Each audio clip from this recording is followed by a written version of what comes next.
Hello friend, good evening. मैं आपका दोस्त यार मोहम्मद अंसारी और आप देखना शुरू कर चुके हैं अंसारी सर ऑनलाइन क्लासेस। आज के इस खास वीडियो में हम आपके दरमियान ले के आ चुके हैं माध्यमिक स्कूल परीक्षा 2025 सेकेंडरी स्कूल एग्जामिनेशन 2025 जो कि मैट्रिक का एग्ज़ाम अभी चल रहा है और आज है 19 फरवरी 2025 यानी आज सेकेंड पाली में जो एग्ज़ाम हुआ है द्वितीय भारतीय भाषा हिंदी की, उसका जो क्वेश्चन पेपर है हम आपके दरमियान लेके आ चुके हैं। सेट कोड सी है, यानी क्वेश्चन बुकलेट सेट कोड जो है सीरीज है वो सी है। जैसा कि आप स्क्रीन पे देख पा रहे हैं, इसके तमाम तर 100 सवालों का जवाब हम लेके आज हाजिर हैं। सवालों के सही जवाब की पड़ताल करने में थोड़ी सी देरी हुई, लेकिन सही और सटीक जवाब आपके पीछे कहीं भी रत्ती बराबर भी कहीं पे कोई डाउट नहीं है। 100% एक्यूरेट सवाल का जवाब आपके दरमियान लेके आए हैं। तो जल्दी से इस वीडियो को लाइक कर दें और इस वीडियो के लिंक को शेयर कर दीजिए ताकि दूसरे अहबाब दूसरे साथी भी इस वीडियो तक पहुंच पाएं और अपने बनाए हुए ऑब्जेक्टिव टाइप सवालों का सही और सटीक अर्थ मालूम कर पाएं कि मेरा कितना मार्क्स बन पा रहा है। और अब तक आपने हमारी यूट्यूब चैनल को सब्सक्राइब नहीं किया है तो जल्दी से सब्सक्राइब करके बेल आइकन नोटिफिकेशन को ऑन कर लीजिएगा और ताकि आने वाली कोई भी वीडियो समय पे आपकी मिल जाए। और अपने कमेंट ज़रूर करिएगा कि आपको टोटल एवरेज ऑल कितना मार्क्स मिला। ठीक है, सेक्शन बी और सेक्शन ए, खास तौर पे सेक्शन ए जो इसमें 100 ऑब्जेक्टिव हैं जिसमें आपको 50% यानी कि 50 ऑब्जेक्टिव कंप्लीट करने हैं, बनाने हैं। आप कितना बना पाए हैं उसके बारे में अपनी सूचना ज़रूर कमेंट के ज़रिए से हम तक पहुंचाइएगा।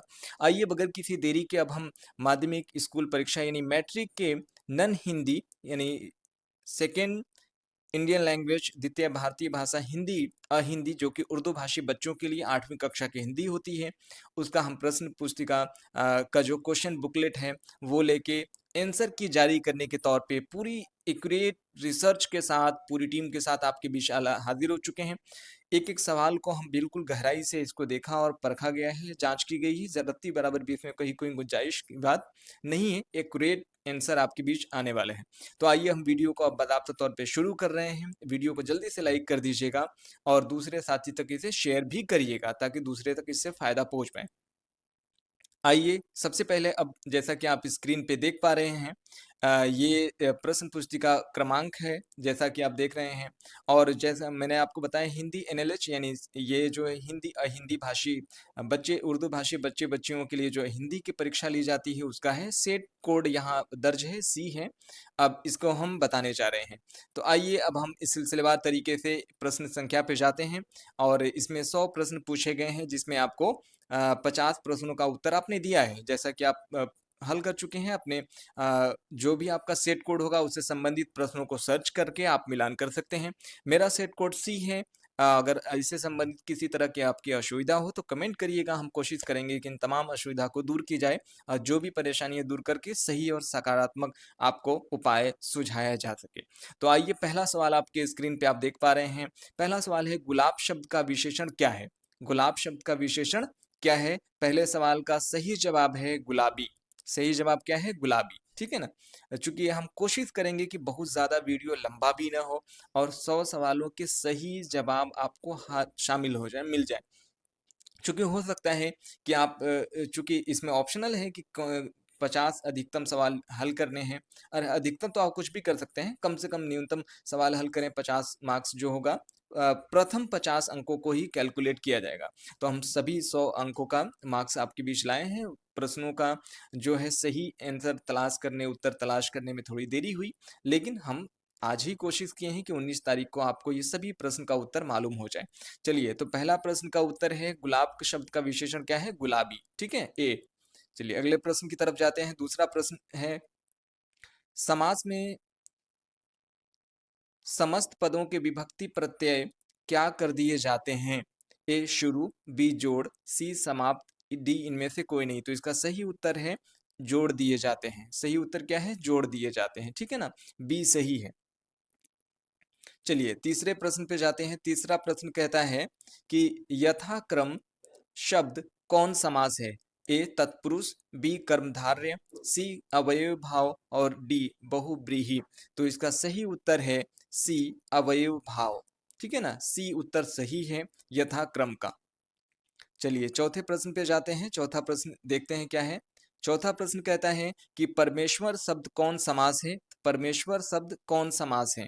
ए द्विगु, द्वंद्व, कर्मधारय और तत्पुरुष। तो इसका सही उत्तर है कर्मधारय समास है। कौन सा? कर्मधारय समास है। ठीक है। चलिए पांचवा प्रश्न देखते हैं। पांचवें प्रश्न में है ध्यान में मग्न साधक अर्थात साधक होता है किस पदबंध का उदाहरण है। ए संज्ञा पदबंध, विशेषण पदबंध, सर्वनाम पदबंध और क्रिया पदबंध। तो इसका सही उत्तर है विशेषण पदबंध। विशेषण, ध्यान में मग्न होना, विशेषण। ठीक है ना, ये विशेषण पदबंध का उदाहरण है। चलिए अगले प्रश्न को देखते हैं। छठे प्रश्न में क्या बोला जा रहा है। छठा प्रश्न कहता है कि वह कौन सा मनुष्य है जिसने महाप्रतापी राजा भोज का नाम न सुना हो। यह किस वाक्य का उदाहरण है। ए सरल वाक्य, बी मिश्र वाक्य, सी संयुक्त वाक्य, डी इनमें से कोई नहीं। तो इस प्रश्न का सही वाक्य सही जो आंसर है वो है बी मिश्रित वाक्य है, मिश्र वाक्य है ना, मिला हुआ है। वह कौन सा मनुष्य है जिसने प्रतापी राजा भोज का नाम न सुना हो। कई शब्दों के या कई वाक्यों का जो खंडन है उसमें मिला हुआ है, इसलिए ये मिश्र वाक्य कहलाएगा। चलिए सातवां प्रश्न देखते हैं। सातवें में शुद्ध वाक्य तलाश करना है। शुद्ध वाक्य कौन सा है बताना है। ठीक है। तो ए में प्रधानाध्यापक लड़के चुनेंगे, तो ये सही नहीं है चूंकि विद्यार्थी को चुनेंगे। या बी में मैं हल करने की तलाश में हूँ। सी थोड़ी देर बाद वे लौट आए।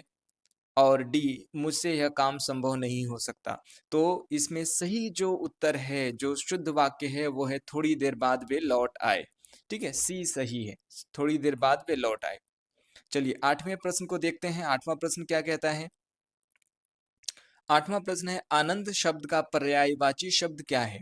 ए अभिलाषा, बी अंबक, सी आगार या डी प्रसन्नता। तो आनंद का पर्यायवाची शब्द है प्रसन्नता, डी सही है। ठीक है, आठवें प्रश्न का डी सही है। सेट कोड सी के अनुसार ये हमारा जो है सीरीज वो सी है। आपसे गुजारिश होगी, विनती होगी कि आपका अगर सीरीज दूसरा है तो आप इन प्रश्नों को सर्च करिए, उसके बाद ऑप्शन लगाइए। अगर आपको फिर भी किसी तरह की कोई परेशानी होती है तो आप हमें कमेंट करके सवाल पूछ सकते हैं, यकीनी तौर पे आपका जवाब दिया जाएगा। चलिए अगला प्रश्न है 9वें में, क्रय शब्द का विलोम क्या होगा। ए विक्रय, बी घात, सी देय या डी ध्वंस। तो इसमें सही उत्तर है विक्रय। क्रय विक्रय, विक्रय माने बेचना, क्रय यानी खरीदना होता है। ठीक है। चलिए अगला प्रश्न देखते हैं 10वें में, विश्वास के योग्य के लिए एक शब्द लिखिए या बताइए विश्वास के योग्य कौन हो सकता है। ए प्रतिवादी, बी विश्वसनीय, सी अनायास या करणीय। तो सही उत्तर है विश्वसनीय, जिस पे विश्वास किया जा सके। बी उत्तर सही है आपका। चलिए अगला है प्रश्न, माफ करिएगा। चलिए अगला उत्तर है, अगला प्रश्न दिया गया है, शीस पगाना झका तन में प्रभु जाने को आही बसे केहू ग्रामा। धोती फटी सी लगी लटी दुपटी परु अरु पाए उपान की नहीं सामा। ये पंक्तियां किस शीर्षक कविता की हैं। खुशबू रचते हैं हाथ, तू जिंदा है तो, कर्मवीर सुदामा चरित। ये तो पंक्ति जो है भाई वो सुदामा चरित है। जो सुदामा जी जब जाते हैं कृष्णा जी के महल में तो वो देख के ये तमाम चीजें बड़ी अचंभित होते हैं, हैरान पड़ जाते हैं। तो सुदामा चरित जो है वो सही है। ठीक है ना, सुदामा चरित डी। चलिए फिर अगले प्रश्न को देखते हैं। 12वें प्रश्न में क्या बोला गया है। 12वें प्रश्न में कह रहा है कि रो मत, सो जा आराम से। यह किसे कहा गया है। पठित कविता के अनुसार अपना उत्तर दें। ए बिल्ली के बच्चे को, खरगोश के बच्चे को, हिरन के बच्चे को, गाय के बच्चे को। तो इसका हिरन के बच्चे, ये सही उत्तर है हिरन के बच्चे को। सी ऑप्शन सही है, हिरन के बच्चे को। चलिए 13वां सवाल देखते हैं। 13 में है, गुरु के यहाँ की किस बात की याद श्री कृष्ण ने सुदामा को दिलाई। चने की, रोटी की, भूंजे की, फल की। तो इसका सही उत्तर है ए चने की। क्योंकि पहले के समय में जो विद्यार्थी या शिक्षा ग्रहण करने के लिए जो छात्र जाया करते थे भिक्षु, तो वो गुरुजी के गुरुकुल में अपनी शिक्षा ग्रहण करते थे। मदरसे का निज़ाम था, तो वहाँ पे जाने के बाद उनको रास्ते में लंबा सफ़र करना पड़ता था। तो चना दे दिया जाता था भिगो के, जिसे वो खा सकते थे। तो चने का वो जिक्र करते हैं, बताते हैं। ठीक है, चलिए 14वें प्रश्न को देखते हैं। दीनबंधु निराला शीर्षक पाठ के अनुसार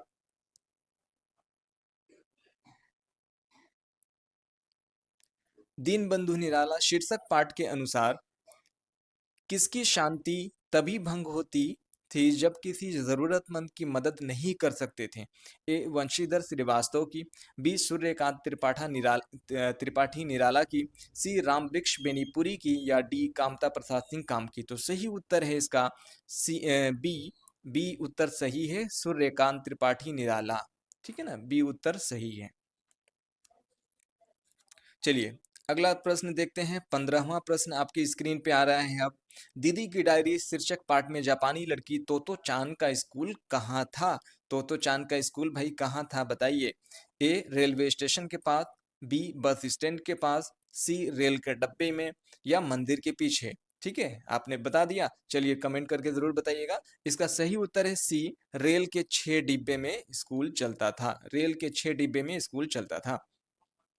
चलिए अगला प्रश्न देखते हैं। 16वां प्रश्न आपकी स्क्रीन पे आने वाला है।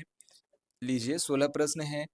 ये कह रहा है कि ट वर्ण का उच्चारण स्थान क्या है? ट वर्ण का उच्चारण स्थान क्या है? ठीक है, ट का।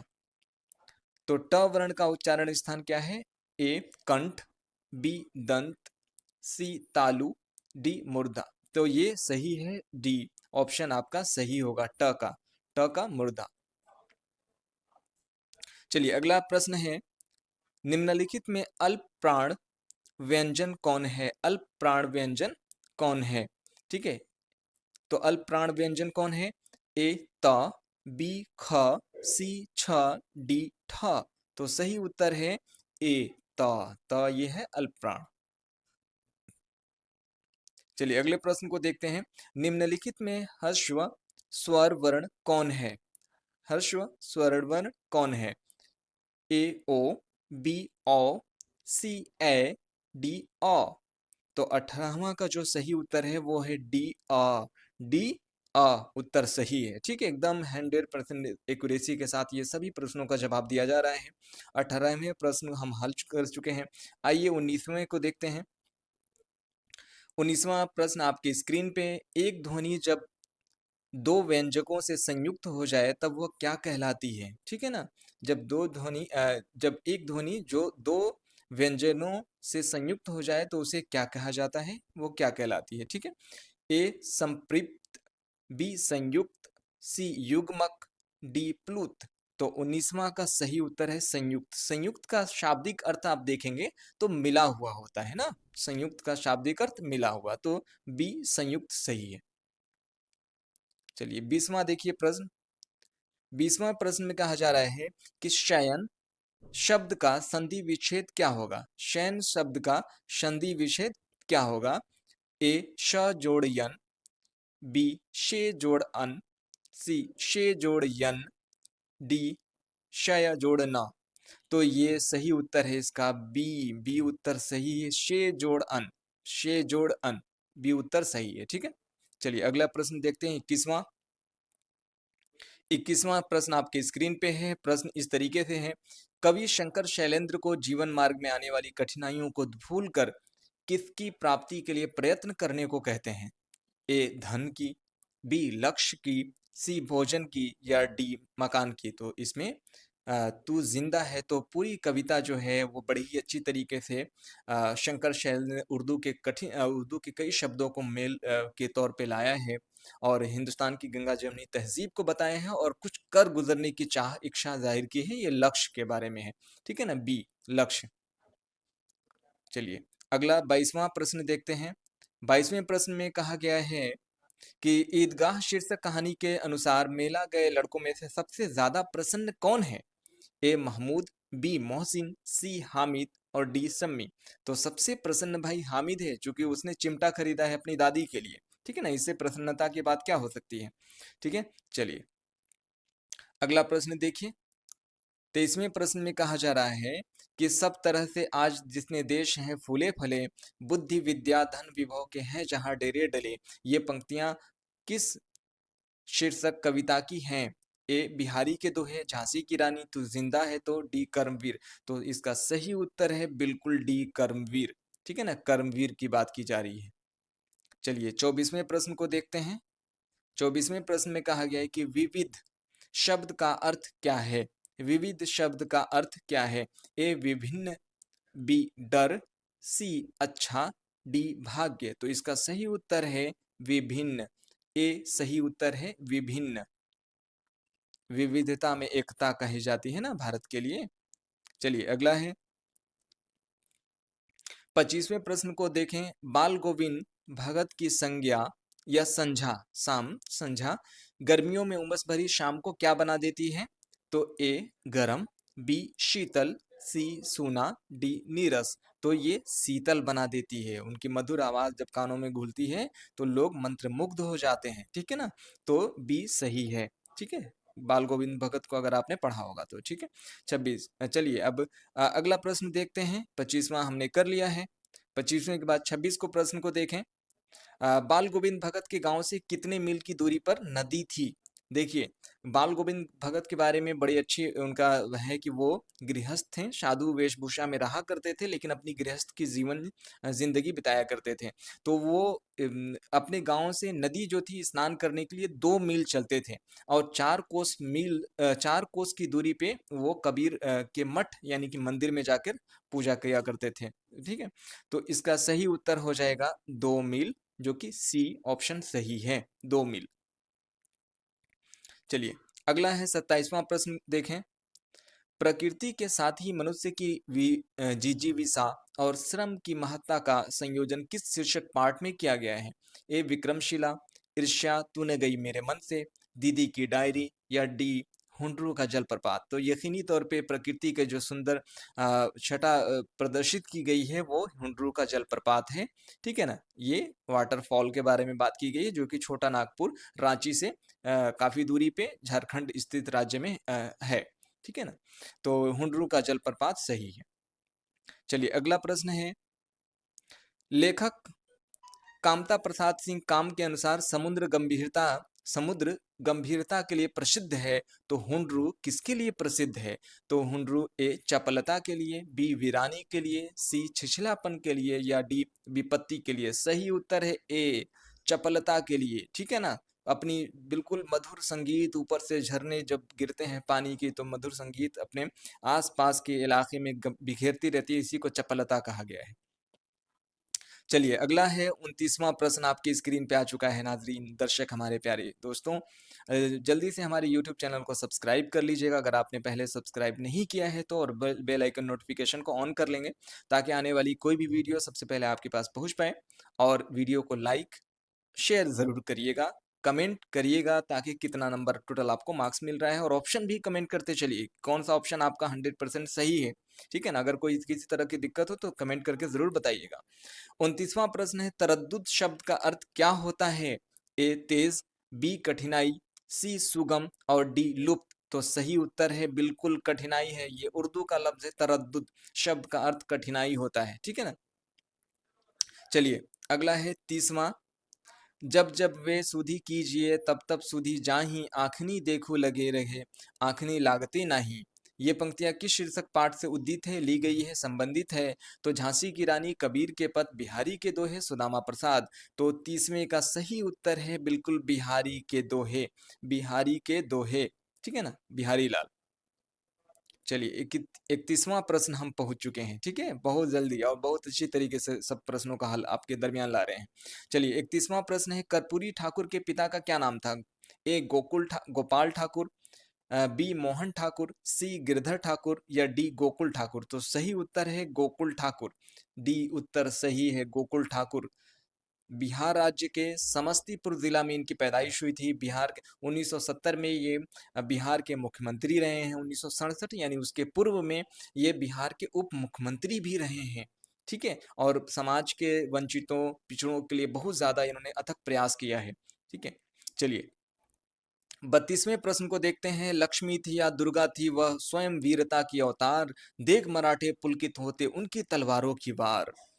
तो ये पंक्तियां किस शीर्षक कविता की हैं। ए तू जिंदा है तो, बी कर्मवीर, सी झांसी की रानी, डी बच्चे की दुआ। बिल्कुल सी सही जवाब है, झांसी की रानी। चलिए अगला प्रश्न देखते हैं, 33वें प्रश्न का उत्तर देखते हैं।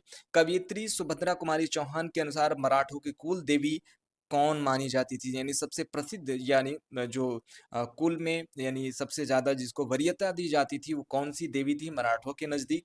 ए चक्रेश्वरी, बी भवानी, सी अरब अरबुदा देवी, और सी सिंधु माता। तो ये भवानी जो देवी हैं उनको सबसे ज्यादा सर्वश्रेष्ठ वो मानते हैं। ठीक है, चलिए अगला 34वां प्रश्न देख लीजिए। 34 क्वेश्चन आपके बीच है। कौन लेफ्टिनेंट रानी लक्ष्मीबाई के हाथों घायल होकर भागा? A Smith, B Hugh Rose, C Walker, और ह्यूम ग्लोब। तो सही उत्तर है सी हॉकर, वॉकर वॉकर। चलिए 35वां प्रश्न देख लीजिए, अब आपके बीच आ चुका है 35 प्रश्न। द्वंद्व शब्द का क्या अर्थ होता है? द्वंद्व शब्द का अर्थ क्या होता है? ठीक है, तो द्वंद्व ए सहायता, बी गुलामी, सी खेल, डी युद्ध। तो क्या हो जाएगा? तो इसका सही उत्तर है युद्ध होगा, सही उत्तर युद्ध हो जाएगा। ठीक है ना, युद्ध। चलिए अगला 36 प्रश्न देख लेते हैं। 36वें प्रश्न में कहा जाता है चिकित्सा का चक्कर शीर्षक पाठ साहित्य की कौन सी विधा है? ए व्यंग, बी शब्द चित्र, सी लेखा चित्र, और डी यात्रा वृतांत। तो सही उत्तर है बिल्कुल व्यंग है, ये हास्य व्यंग है। चिकित्सा में डॉक्टर या वैद्य के चरित्र पे वर्णन किया गया है कि दिन के समय उनका जो फीस होता है वो मुआवजा कुछ और होता है, रात के वक्त उनकी फीस बढ़ जाती है। तरह तरह की चीजें उस पर कटाक्ष की गई है ना। ठीक है, चलिए अगले प्रश्न को देखते हैं। 37वें में इसमें इस देखा जाए तो कुल मिला के चिकित्सा का चक्कर, दीदी की डायरी, इन प्रश्नों का जो पाठ से कई कई प्रश्न डाल दिए गए हैं। चिकित्सा का चक्कर शीर्षक पाठ में कौन आज तक बीमार नहीं पड़ा? कौन आज तक बीमार नहीं पड़ा? ए लेखक की पत्नी, बी लेखक, सी लेखक की बहन, डी लेखक की माँ। तो लेखक खुद बीमार होना चाहता था भाई, लेखक की चाह थी कि मैं कभी बीमार पड़ जाऊं, तो ये बी लेखक बीमार नहीं पड़ा था। चलिए अगला प्रश्न देखते हैं, 38वां प्रश्न है। चिकित्सा का चक्कर शीर्षक पाठ में सरकारी अस्पताल के डॉक्टर किस सवारी पर तशरीफ लाए? ठीक है, ए रिक्शा, बी इक्के पर, सी साइकिल पर, या डी मोटर पर। तो इक्के पे वे सवार होके आए, ठीक है ना, और मुंह में पान चबाते हुए बड़ी अपनी लफाजी किया करते थे, खूब फेंकते थे बड़ी बड़ी भाई। तो ये चिकित्सा का चक्कर में बेडब बनारसी साहब ने बड़ी अच्छी तरीके से इस कहानी को हास्य व्यंग के तौर पे प्रस्तुत किया है। चलिए अगला प्रश्न देखते हैं। अगला प्रश्न है अब आपके बीच, सरकारी अस्पताल के डॉक्टर किस दवा दुकान से दवा मंगवाने की बात करें? तो ए मेडी स्टोर से, बी चंद्रकला फार्मेसी से, सी दवा कॉर्नर फार्मेसी से, या डी वेल फार्मा से। तो जो सरकारी अस्पताल के डॉक्टर थे ना, वो एक जगह से अपना कमीशन सेट किए हुए थे, चंद्रकला फार्मेसी। कहाँ से? चंद्रकला फार्मेसी से, वहीं से दवा लाने के लिए बोलते थे। ठीक है, दवा लाने के लिए वहीं से बोला जाता था। चलिए अगला प्रश्न देखते हैं। अगला एक प्रश्न है, आही शब्द का अर्थ क्या होता है? ठीक है, आही शब्द का अर्थ क्या होता है? तो ए वह, बी यह, सी है, डी तुम। इस प्रश्न के लिए माजरत चाहते हैं, हम इस प्रश्न का हल तलाश नहीं कर पाए। आपसे विनती है, प्रार्थना है, गुजारिश है कि 40वें प्रश्न का जो सही उत्तर है वो आप तलाश करिए, कमेंट करके ज़रूर बताइए। ऐसे हम कोशिश करते हैं जैसे ही इसका सही और सार्थक स्पष्ट उत्तर हमें प्राप्त होता है, हम कमेंट सेक्शन में इसको कमेंट कर देंगे। ठीक है, चलिए तो फिर अगले प्रश्न को देखते हैं। हमारे नाजरीन इस प्रश्न का उत्तर यकीनी तौर पर बताएंगे, हम जानते हैं। चलिए 41वें प्रश्न को देखते हैं। मैं कहता हूँ आखन देखी, तू कहता कागद की लेखी। यह पंक्ति किस शीर्षक कविता की है? ए रहीम के दोहे, बी बिहारी के दोहे, सी कबीर के पद, या डी सूरदास के पद। तो जल्दी से कमेंट करके बताइए किस सवाल का ये सही है। तो 41वां का जो सही उत्तर है वो है कबीर के पद, सी कबीर के पद, ये सही है। चलिए अगले प्रश्न में देखते हैं। अगले प्रश्न में है, कबीर दास के अनुसार मोको शब्द किसके लिए प्रयुक्त हुआ है? ए दास के लिए, बी ईश्वर के लिए, सी मालिक के लिए, डी भक्त के लिए। तो सही उत्तर है ईश्वर के लिए। ठीक है ना, बी सही है। चलिए अगले प्रश्न को देखते हैं। अगले प्रश्न में कहा जा रहा है कि विक्रमशिला शीर्षक पाठ के अनुसार पाल वंश के प्रतापी राजा का क्या नाम था? ए देवपाल, बी नयपाल, सी धर्मपाल और डी विक्रमपाल। तो इसका सही उत्तर है माफ करिएगा, सी धर्मपाल। सही उत्तर है धर्मपाल, ठीक है ना, धर्मपाल। अगला प्रश्न देखें स्क्रीन पे। अगला प्रश्न है विक्रमशिला विश्वविद्यालय के आचार्य अपने शिष्य को क्या मानते थे? ए मित्र के समान, बी अपराधी के समान, सी प्रतिद्वंदी के समान या डी पुत्र के समान। तो ये सही उत्तर बिल्कुल ठीक है ना, डाउट ही नहीं, बिल्कुल 100% सही है, ये डाउट नहीं है। पुत्र के समान मानते थे, ठीक है ना, पुत्र के समान। अगले प्रश्न को देखिए।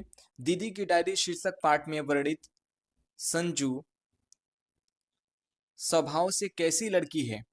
कैसी लड़की है भाई? झगड़ालू, हंसमुख, शरारती, घमंडी? नहीं, हंसमुख लड़की है, बिल्कुल अच्छी लड़की है, बी सही है, ठीक है। 46 को देखें। 46 में प्रश्न दिया गया है संजू ने किसकी डायरी के कुछ पृष्ठ पढ़े? संजू ने किसकी डायरी के कुछ पृष्ठ पढ़े? ए माँ की डायरी, छोटी बहन की डायरी, मैया की डायरी और दीदी की डायरी। तो डी उत्तर सही है, डी दीदी की डायरी से। अगले प्रश्न में है दीदी की डायरी शीर्षक पाठ में कक्षा में कौन चुपचाप बैठी रहती थी? ए मंजू, बी सईदा, सी नीलू, डी विपला। तो 47वें का सही उत्तर है मंजू, चुपचाप कक्षा में बैठी रहती थी, मंजू, ए। चलिए अगला प्रश्न देखते हैं।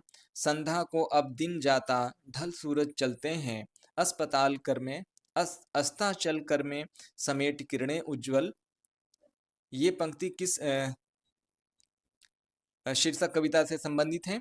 ए करमवीर, बी पीपल की, सी करमवीर के कबीर के पद की या झांसी की रानी। तो सही उत्तर है पीपल के पद के, पीपल से। जब सांझ होता है, संध्या के वक्त क्या होते हैं, वहां जो पक्षी बैठे होते हैं सब अपने घर की तरफ चले जाते हैं ना। चलिए अगला प्रश्न है विलोक, विलोक शब्द का क्या अर्थ होता है? ठीक है, विलोक, विलोक शब्द का क्या अर्थ होता है? ए टहलना, बी समझना, सी देखना, डी घूमना। तो आइए 49वें का जो सही उत्तर है उसके माने होता है देखना, सी देखना। सही उत्तर है विलोक का देखना। चलिए अगले प्रश्न को देखते हैं जो सही उत्तर है। लेखक शिवपूजन सहाय के अनुसार कलकत्ता छोड़ने पर सूर्यकांत त्रिपाठी निराला कहाँ रहे? ए लखनऊ और प्रयाग में, बी पटना और गया में, सी रांची और बोकारो में, डी इलाहाबाद और देवघर में। सही उत्तर है ए लखनऊ और प्रयाग में। भाई लखनऊ प्रयाग में। इतनी मेहनत करके ये वीडियो बनाया जा रहा है तो भाई लाइक शेयर कमेंट तो बनता है ना, जल्दी से कर दीजिए और लिंक को शेयर कर दीजिएगा, ठीक है। चलिए 50 प्रश्न हमने आपके समक्ष प्रस्तुत कर दिए हैं। 100 प्रश्न एकदम एक्यूरेसी के साथ ला रहे हैं बगैर किसी इधर उधर की बातें किए। 91वां प्रश्न है य र ल व क्या कहलाते हैं? ए उष्ण व्यंजन, बी अंतः अंतः व्यंजक व्यंजन और स्पर्श व्यंजन और द्विगुण व्यंजन। तो सही जवाब है इसका बी अंतःस्थ व्यंजन, ठीक है ना, बी सही है। चलिए 52 का देखिए उत्तर। त्रिमात्रिक स्वर को क्या कहते हैं? ए हर्ष स्वर, दीर्घ स्वर, प्लुत स्वर या डी इनमें से कोई नहीं, ठीक है। तो इसमें सी जो उत्तर इसका ऑप्शन है प्लुत स्वर, सी ये सही है। अगला देखें निम्नलिखित शब्दों में शुद्ध शुद्ध शब्द कौन है? शुद्ध शब्द कौन लिखा गया है? ए प्राण, बी प्रवृत्त, सी पूर्व, डी नक्षत्र। तो ये गलत ऑप्शन पे टिक लगाया गया है क्योंकि यहाँ जो पूर्व है वो उसमें प में छोटी उ की मात्रा है, होनी चाहिए बड़ी उ। प्राण नहीं होता है प्राण। नक्षत्र में न, श, क और छ मिला वाला, ठीक है ना, ठीक है। और उसके बाद त्र। तो ये सही उत्तर इसका है बी प्रवृत्त, प्रवृत्त। चलिए अगला उत्तर प्रश्न है 54 विराम का शाब्दिक अर्थ क्या होता है?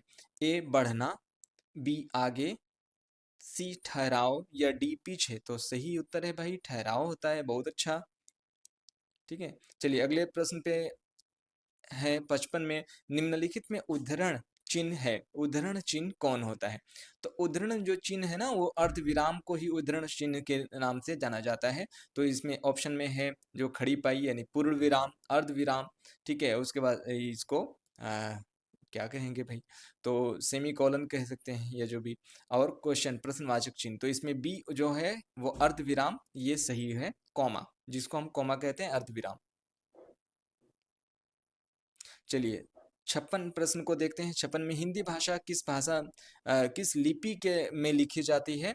तो शारदा, द्रविड़, मध्य भारतीय, देवनागरी। तो ये सही उत्तर है डी, देवनागरी में लिखी जाती है।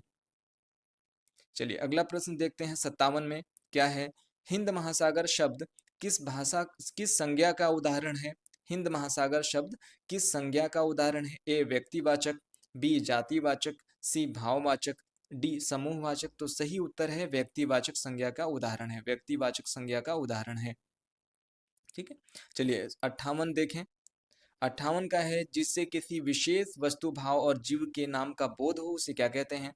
तो देखिए यहाँ विशेष से घबराना नहीं है, क्योंकि हम लोग ऐसे रटते हैं कि किसी व्यक्ति, वस्तु, स्थान इत्यादि के नाम को संज्ञा कहते हैं, और यूं तो कहा जा सकता है कि दुनिया में जितनी चीजें हैं वो संज्ञा है। तो यहाँ सर्वनाम तो होगा नहीं, विशेषण भी नहीं हो सकता, क्रिया विशेषण भी नहीं है, और ये संज्ञा ही है, संज्ञा है। ठीक है ना, बी संज्ञा। चलिए अगला प्रश्न को देखते हैं। चरित्र शब्द कौन लिंग है? ठीक है, चरित्र शब्द कौन लिंग है? ए स्त्रीलिंग, बी पुल्लिंग, सी उभयलिंग, डी इनमें से कोई लिंग, इनमें से कोई नहीं। ठीक है, तो 59 का बी पुल्लिंग। भाई चरित्र कैरेक्टर जो खराब होता है ना, ज्यादातर वो आदमी का ही खराब हो जाता है। ठीक है, कैरेक्टर, तो बी पुल्लिंग। ठीक है, चलिए अगले प्रश्न को देखते हैं। डोरी शब्द में प्रत्यय क्या है? डोरी शब्द में प्रत्यय क्या है? ई छोटी ई, बड़ी ई, री या र? तो ये ई जो है, बड़ी ई, वो सही है, बी ऑप्शन सही है। चलिए अगले 61वें प्रश्न को देखते हैं। भाप शब्द क्या है? भाप शब्द क्या है? ए तत्सम, तद्भव, देशद, विदेशद। आपको बताते चलें, चूंकि शब्दों की जो उत्पत्ति के होते हैं, चार आधार हैं। तत्सम यानी संस्कृत के हूबहू शब्दों को तत्सम कहा जाता है। तद्भव होता है संस्कृत के बदले हुए रूप, जो कि हिंदी में रूपांतरित हो जाते हैं, वैसे शब्दों को तद्भव कहते हैं। देशज यानी बोलचाल की, हमारे देश में जो भाषाएं बोली जाती है, लोटा, बधना, ठीक है ना, ठीक है, ये बिछौना, ये सब जो शब्द हैं वो देशज के तौर पे इस्तेमाल होते हैं। अब विदेशज शब्द वो हैं जो बाहर से आए, जैसे अस्पताल, ठीक है ना, और भी बहुत सारी चीज़ें हैं। फारसी के बहुत सारे अल्फाज हम बोलते करते हैं, लेकिन वो आमतौर पे हमें पता भी नहीं चलता है कई बार। तो भाप जो है ना, इसका तत्सम यानी संस्कृत का शब्द है वाष्प। ठीक है ना, वाष्प, वाष्पन, वाष्प। तो ये भाप जो है तद्भव है, यानी बदला हुआ रूप है ये। ठीक है ना, ये सही उत्तर है बी, तद्भव। चलिए अगला है, प्रश्न है चौधरी शब्द का स्त्रीलिंग रूप होगा? ये ऑप्शन इसमें चारों का चारों गलत दिया गया है, इसलिए घबराने की बात नहीं है। अगर इस क्वेश्चन को आपने किया होगा, कोई भी ऑप्शन लगाया होगा, तो आपको मार्क्स जरूर मिलेगा। ठीक है, ऑब्जेक्शन इसके लिए किया जाना है। तो ए चौधराई, चौधरा नाइन, ये गलत है। बी चौधराइनी, सी चौधरानी, और डी चौधरीन। तो ये बी ही होना चाहिए, लेकिन यहाँ चौधराइनी नहीं बल्कि चौधराइन होता है। ठीक है ना, न में बड़ी की मात्रा नहीं होगा। चलिए अगले प्रश्न को देखते हैं। कपूर शब्द कौन सा लिंग है? तो कपूर, भाई इसी से अनुमान लगाइए, कपूर किसके नाम के लगाया जाता है? ठीक है ना, खास तौर पे पुरुष के नाम के साथ में होता है, ऐसे तो महिलाओं के साथ में भी नाम हो गया, ठीक है, टाइटल चल जाता है। चलिए, तो कपूर शब्द कौन सा लिंग है? ए स्त्रीलिंग, बी पुल्लिंग, उभयलिंग, इनमें से कोई नहीं। तो ये बी पुल्लिंग है, बी पुल्लिंग, कपूर। चलिए अगला प्रश्न देखें। यह मेरा छोटा भाई अमित है, यह किस सर्वनाम का उदाहरण है? पुरुषवाचक, निजवाचक, निश्चयवाचक, अनिश्चयवाचक। तो इसमें निजवाचक, नीज के माने होता है संबंध स्थापित करना, अपना बताना। ठीक है ना, निजी, निजी। ठीक है, तो ये बी निजवाचक सर्वनाम है। चलिए अगले प्रश्न को देखें। कुछ लड़के खेल रहे हैं, यह किस विशेषण का उदाहरण है? ए सार्वनामिक, परिमाणबोधक, संख्यावाचक या गुणवाचक। तो सही उत्तर है संख्यावाचक विशेषण है, संख्या बताई जा रही है, कुछ लड़के। ठीक है, चलिए उसके बाद है अगला। मैं खड़ा 66 में 66 क्वेश्चन देख रहे हैं। मैं घड़ा भरता हूँ, यह किस क्रिया का उदाहरण है? ए अकर्मक क्रिया, सकर्मक क्रिया, यानी क्रिया पूछ रहा है तो भरना जो है वो क्या है इसमें मूल रूप से वाक्य में, संयुक्त क्रिया और द्विव कर्मक क्रिया। तो ये होगा आपका सही उत्तर है सकर्मक क्रिया। ठीक है ना, भरना सकर्मक क्रिया है। चलिए अगला 67 को देखते हैं। अगला प्रश्न है गाय दूध देती है, किस काल का उदाहरण है? तो भाई बिल्कुल आसान सा सवाल है। ठीक है ना, ये भूतकाल नहीं हो सकता, भविष्य काल भी नहीं है, वर्तमान काल है, अभी बात की जा रही है ना, इनमें से कोई नहीं। सी उत्तर सही है, वर्तमान काल। अगला लगाएं। 68 ऐसे शब्द जो संस्कृत और प्राकृत से विकृत होकर हिंदी में आए हैं, वही तो बता रहा था मैं अभी पिछले में। उन्हें क्या कहते हैं भाई? तद्भव कहते हैं। संस्कृत का हूबहू शब्द तत्सम कहलाता है, और तद्भव जो प्राकृतिक यानी बदल, विकृत के माने अलग हो जाना, छूट जाना, चेंज हो जाना, बदलाव हो जाना। तो ये बी तद्भव सही है। चलिए अगला है परिणाम शब्द में उपसर्ग क्या है? उपसर्ग क्या है परिणाम में? तो प, पर, परी, प। तो इसमें सही जो है वो परी है। ठीक है ना, सी ऑप्शन सही है, सी ऑप्शन सही है। ठीक है, परी। चलिए 70 को प्रश्न को देख लेते हैं। गाने वाला शब्द में प्रत्यय क्या है? गाने वाला शब्द में प्रत्यय क्या है? आ, ला, अ, वाला। वाला सही है। ठीक है ना, वाला, डी। चलिए अब अगला देख लीजिए। 71वें प्रश्न को देखिए। खेल खिलाना, खेल खिलाना मुहावरे का सही अर्थ क्या है? भला बुरा कहना, खूब याद रखना, परेशान करना। लज्जित होना नहीं हो सकता है, परेशान होना, खेल खिलाना, घुमाते रहना, उलझन में डालना। ठीक है, तो ये परेशान होना, सी सही है, परेशान होना। ठीक है, अगले प्रश्न को देखें। हरि मोहन को रुपये देता है, रुपये दे देने का ये अलग हो जाएगा ना, जैसे पेड़ से पत्ते गिरते हैं उस तरीके से। यह किस कारक का उदाहरण है? संप्रदान कारक, आपादान कारक, संबंध कारक, करण कारक। संबंध कारक नहीं हो सकता, बिल्कुल गलत है। ठीक है, तो ये है संप्रदान कारक, ए संप्रदान कारक। चलिए अगला प्रश्न देखें। अपने पैरों पर खड़ा होना मुहावरे का क्या अर्थ है? ए खूब चलना, बी पछताना, सी स्वावलंबी होना, या डी बढ़िया लिखना। तो स्वावलंबी होना भाई, अपने पैरों पे खड़ा हो जाना। ठीक है, सी स्वावलंबी होना। चलिए अगले प्रश्न को देखते हैं। मित्रता शब्द कौन संज्ञा है? मित्रता शब्द कौन संज्ञा है?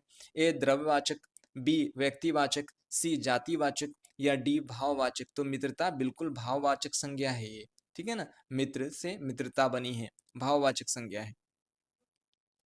चलिए किन्नर शब्द किन का संधि विच्छेद क्या है? किन्नर शब्द का संधि विच्छेद क्या है? ए किम नर, किन नर, किन र, किन्नर। तो इसका सही उत्तर ए किम जोड़ नर है। किम म में हलंत है, जोड़ नर। ठीक है, किम नर। चलिए अगले प्रश्न को देखते हैं। 76वां प्रश्न, 76 प्रश्न देखने वाले हैं। न वर्ण का उच्चारण स्थान क्या है? न वर्ण का उच्चारण स्थान क्या है? तो इसका ए ओष्ठ, बी दंत, सी तालु, डी मुर्दा। तो इसका सही उत्तर बी है, दंत, दंत है। चलिए अगले प्रश्न को देखते हैं। अगले प्रश्न में दिया जा रहा है कि स कौन सा व्यंजन है? स कौन सा व्यंजन है? अंतस्थ, स्पर्श, उष्म, द्विगुण। तो 77 का जो ऑप्शन है वो सी उष्म सही ऑप्शन है, उष्म सही है। ठीक है, अगले प्रश्न को देखिए। हिंदी में व्यंजन वर्णों की कुल संख्या कितनी है? हिंदी में व्यंजन वर्णों की कुल संख्या कितनी है? तो भाई 30, 31, 32, 33 सही है, बिल्कुल डी 33, 33 सही है। ठीक है ना, 33 सही है। चलिए अगले प्रश्न को देखते हैं। अगले प्रश्न में कहा जा रहा है कि संज्ञा, सर्वनाम, विशेषण और क्रिया के जिस रूप से संज्ञा का बोध हो उसे क्या कहते हैं? तो ए विशेषण, बी अवयव, सी वचन, या डी क्रिया। तो यहाँ जिस रूप से संख्या का बोध हो, तो एक वचन बहुवचन, एक वचन बहुवचन, वचन होगा, सी ऑप्शन सही है। चलिए अगला देखते हैं 80 को। 80 प्रश्न में है घर का ना घाट का मुहावरे का क्या अर्थ होगा? ए खत्म होना, बी मौका ताकना, सी घर से बाहर जाना, या डी कहीं का नहीं रहना या नहीं होना। ठीक है, डी सही है। चलिए 81 में देखते हैं प्रश्न का उत्तर क्या कहता है। लोकमन का मर्मज्ञ कलाकार किसे कहा गया, ये पाठ से संबंधित है। ए वंशीधर श्रीवास्तव को, बेढप बनारसी को, रामधारी सिंह दिनकर को, फणीश्वर नाथ रेणु को। तो फणीश्वर नाथ, डी जो है फणीश्वर नाथ रेणु, ये सही है। खेमा इनकी कहानी है। ये मार्मिक मर्मज्ञ कलाकार है, मार्मिक दृष्टि करते हैं जो बच्चा एक होटल पे काम करता है, ठीक है ना, उसके बाप ने उसको वहां ले जाके कुछ पैसे के लिए रख दिया होता है। ठीक है, चलिए अगला देखते हैं 82 में। ठेस शीर्षक कहानी के अनुसार कितने रुपए में मोहर छाप वाली धोती आती है। ए 8 रुपये, 7 रुपये, 6 रुपये, 5 रुपये। सही उत्तर है ए 8 रुपये मोहर छाप वाली धोती है, तभी तो लेखक की मां ताना देती है सिरचन को। ठीक है ना, सिरचन इसमें मुख्य पात्र होता है। चलिए अगले प्रश्न को देखते हैं। ठेस शीर्षक कहानी में वर्णित मंझली भाभी किसकी दुलारी बहू है। ए चाची की, माँ की, चाचा की, पिताजी की। तो सही उत्तर है बी माँ की। लेखक की माँ पे ही आधारित है ये पूरी कहानी ना, तो माँ की है बहू। चलिए अगला प्रश्न है। शीतल पाटी शब्द का क्या अर्थ होता है। शीतल पाटी शब्द का अर्थ क्या होता है। ए गोलाकार बर्तन, बी चौकी, सी चिकनी और पतली चटाई, डी खटिया। तो सही है चिकनी और पतली चटाई। सी ऑप्शन सही है, सी ऑप्शन सही है। चलिए अगला है 85 पे हम पहुंच चुके हैं। बच्चे की दुआ शीर्षक पाठ की विधा क्या है। ए नाटकीय कविता, बिल्कुल नहीं। गद्य कविता, शोक कविता, प्रार्थना गीत। तो बिल्कुल प्रार्थना गीत है ये। ठीक है ना, बच्चे की दुआ। लब पे आती है दुआ बन के तमन्ना मेरी, जिंदगी हो मेरे परवाने की सूरत यार, इस तरीके से जो दुआ इसमें की गई है। चलिए अगला प्रश्न देखते हैं। पठित एकांकी के अनुसार कलिंग में कितने साल से युद्ध चल रहा था। 4 साल से, 5 साल से, 6 साल से, 7 साल से। तो इसका सही उत्तर है 4 साल से युद्ध चल रहा था। ठीक है, 4 साल से युद्ध चल रहा था। अगला प्रश्न है। पठित एकांकी में यह किसने कहा कि मैं स्त्री वध नहीं करूंगा। संवाददाता ने, अशोक, सम्राट अशोक ने, सेनापति ने, सैनिकों ने। सही उत्तर है बिल्कुल बी, सम्राट अशोक ने कहा था कि हम वध नहीं करेंगे। ठीक है, अगले प्रश्न को देखिए, ईर्ष्या से संबंधित है। ठीक है, तो ईर्ष्या तू न गई मेरे मन से शीर्षक पाठ के लेखक का क्या नाम है। आचार्य शिवभोजन सहाय, वंशीधर श्रीवास्तव, रामधारी सिंह दिनकर, प्रेमचंद। तो सही उत्तर सी है, रामधारी सिंह दिनकर सही उत्तर है, बिल्कुल करेक्ट। अगला देखें। ईर्ष्या तू न गई मेरे मन से शीर्षक पाठ में किनके विभव की वृद्धि से वकील साहब का कलेजा जलता रहता है। ए बीमा एजेंट की, डॉक्टर की, मैनेजर की, इंजीनियर की। तो बिल्कुल बीमा एजेंट से इंजीनियर जो हैं वो जलता रहते हैं वकील साहब।